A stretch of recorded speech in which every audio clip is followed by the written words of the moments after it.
सहकारी संघ मर्यादित निवडणुका ज्या आहेत त्या होऊ घातल्यात. रविवारी निवडणूक होती, त्यातल्या काही जागा ज्या आहेत त्या तुम्ही बिनविरोध सुद्धा निवडून आलेल्या आहेत अशी माहिती आहे. नेमकं काय? महाराष्ट्र राज्य सहकारी संघ, ज्याला 106 वर्षाची परंपरा आहे, किंबहुना महात्मा गांधीजींच्या उपस्थितीत या संघाची स्थापना झाली.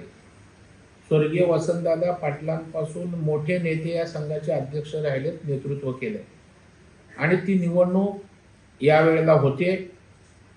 आम्ही त्या ठिकाणी निवडणूक लढवतो. 21 पैकी 9 जागा आमच्या सहकार पॅनलच्या निवडून आलेल्या आहेत आणि राहिलेल्या सगळ्या जागा एकतर्फी त्या ठिकाणी निवडून येतील. कारण लोकांना भरवसा आहे की आम्ही संघाला ऊर्जितावस्था आणू शकतो, संघाचा शिक्षण निधी पुन्हा सुरू करू शकतो, संघाच्या कर्मचाऱ्यांच्या पगाराचे विषय आहेत ते आम्ही त्या ठिकाणी सॉर्ट आऊट करू शकतो आणि पुन्हा एकदा राज्यात शिक्षण प्रशिक्षणाचं हे केंद्र ताकदीनं त्या ठिकाणी कार्यरत राहील हा विश्वास देण्यात आम्ही यशस्वी झालोय.